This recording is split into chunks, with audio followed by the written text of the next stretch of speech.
Hi everyone, so now we're going to be talking about angle properties of triangles, and then in the next video we'll talk about line properties because there's a few more than what there were for parallelograms. And you have all of this on a key term sheet as well, so don't feel like you need to memorize this, it's all on that paper for you. But there's three angle properties that we want to talk about in this video. The first one is the angle sum property, which says that all of the angles inside of a triangle add to be 180 degrees. So I can write this as A plus B plus C has to be equal to 180 degrees. And that's just a rule of triangles, that all of the angles inside add up to be 180. Then we have the next one, which is the exterior angle property, which says that if I have two angles on the inside and then an exterior angle, the two angles on the inside add up to be the exterior angle. So a way that I can write that is like angle A plus angle B is equal to angle ACD. Or let me show you with color.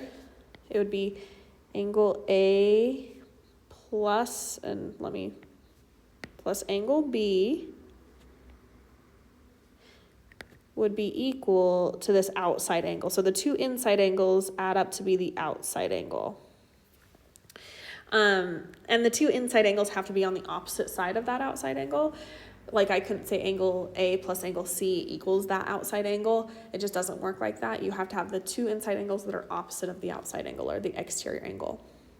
All right, and then the last one we're going to talk about is the angle bisector property. So when you have a triangle and then you cut an angle right in the middle, it's called an angle bisector. It cuts the angle in half, which tells me that this angle, or angle ABD, is equal to this angle, or angle DAC. And then those two angles add up to be the overall angle.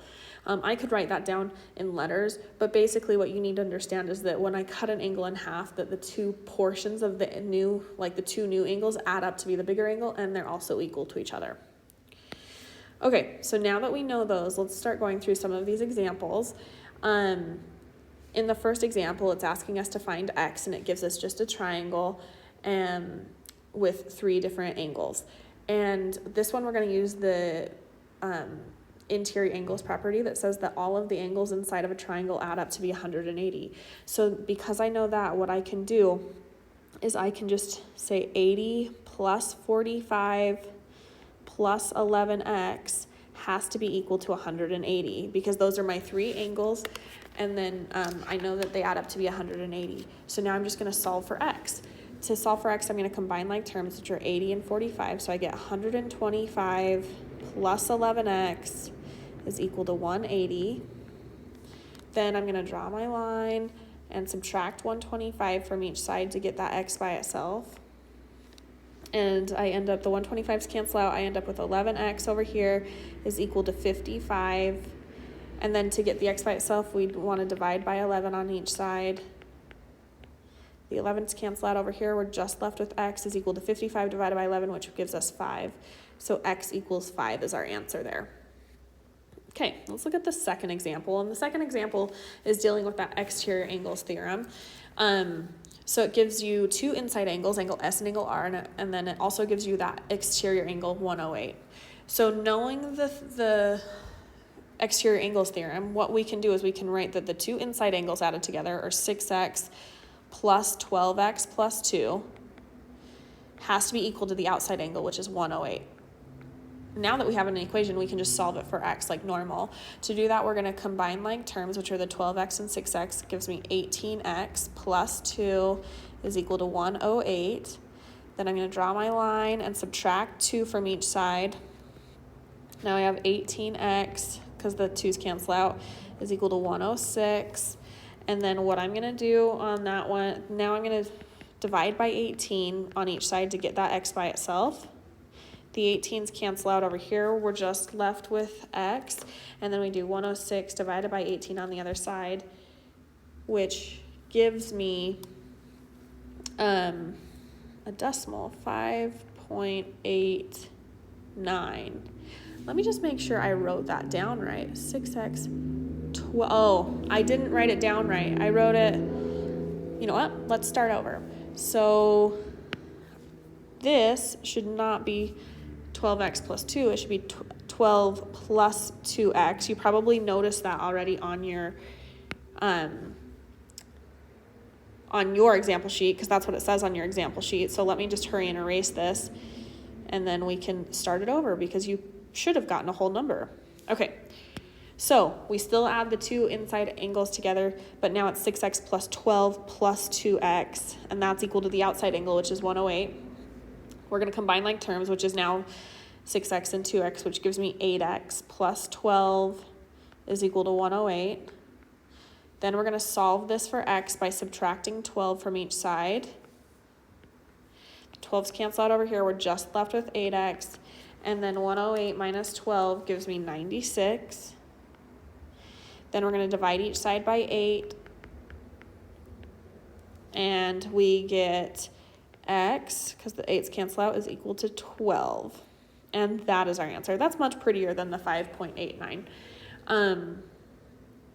That's how we use the exterior angle theorem. All right, now let's look at example number 3. Example number 3 has two different triangles in it, and it uses a property that we didn't talk about at the beginning, but we know that all of the angles inside of a triangle add up to be 180. The other thing that we know is that if we have a straight line, all of the angles that create a straight line add up to be 180 degrees as well. So we're going to use that here. The first thing we're going to do, though, is start with the triangle. We want to solve for this question mark. But in order to solve for the question mark, we have to find all of the other angles first. So I'm going to start with the triangle that's on the left. And I know that one of the angles is 90. It's this one right here because it's got that square. That represents a right angle, which is 90 degrees. Then we know the other angle is 30, but we don't know this inside angle right here. So what we're going to do is solve for that inside angle by subtracting from 180. So I can say 90 plus 30 plus I'm going to call this angle like x, plus x has to be equal to 180. Now to solve for x, I would subtract 90 and subtract 30.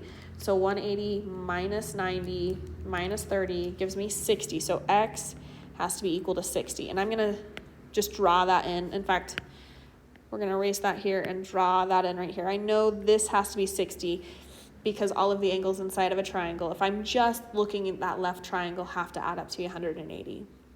Now that I know that, what I'm going to do is solve for this angle inside this other triangle, because if you notice, this line right here is a straight line, right?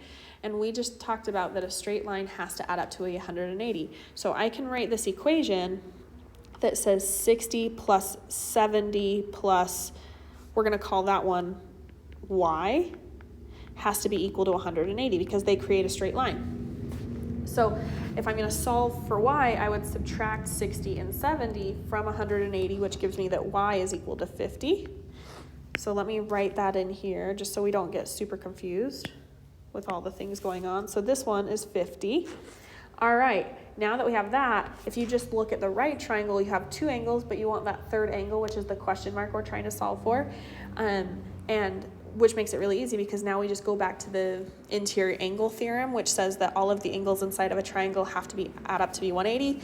So I can write this equation that says 50 plus 60 plus question mark is equal to 180. Then to solve for the question mark, I would subtract 50 and 60, which gives me that question mark is equal to 70. So my answer is that the question mark is equal to 70 degrees. But we had to do a couple of steps to get there. They're not hard steps, right? Because you're just adding and subtracting from 180, but you do have to do those steps to get to that last part. All right, let's look at this last example. And in this last example, it doesn't say it, but this is an angle bisector. From T to P is considered an angle bisector, which means that it cuts that angle T right in half.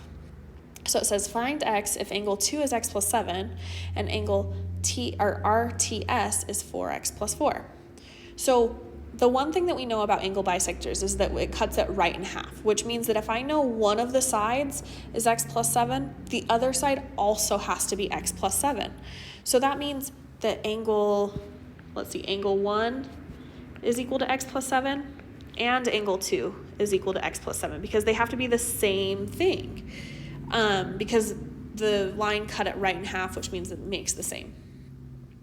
And then the other thing we know about angle bisectors is that the two sides of the angle have to add up to be the whole angle. So if I know the whole angle is 4x plus 4, then I can write this equation that says angle 1, in fact, let me write it that way. Angle 1 plus angle 2 has to be equal to angle RTS, which is the entire angle. So now that I know that, I'm going to just plug in what I know. I know angle 1 is x plus 7, and I know angle 2 is also x plus 7 because they have to be the same, which is equal to the overall angle, which is 4x plus 4. And now I can solve for x like a normal equation. To do that, I'm going to combine like terms on the left side. We've got x and x, which gives me 2x, and then 7 and 7, which gives me 14, equals 4x plus 4. And now I'm going to draw a line and get the x's on the same side, so I'm going to subtract 2x from each side. The 2x's cancel out over here. We're just left with 14. 4x minus 2x gives me 2x and then plus 4. Now I'm going to subtract 4 from each side. 4's cancel out over here. We're just left with 2x on the right side, and then 14 minus 4 on the left side gives me 10. Then we're going to divide each side by 2 to get that x all by itself, and the 2's cancel out. We're left with x is equal to 5, and that is my answer. All right, and this is how we deal with angle properties of triangles.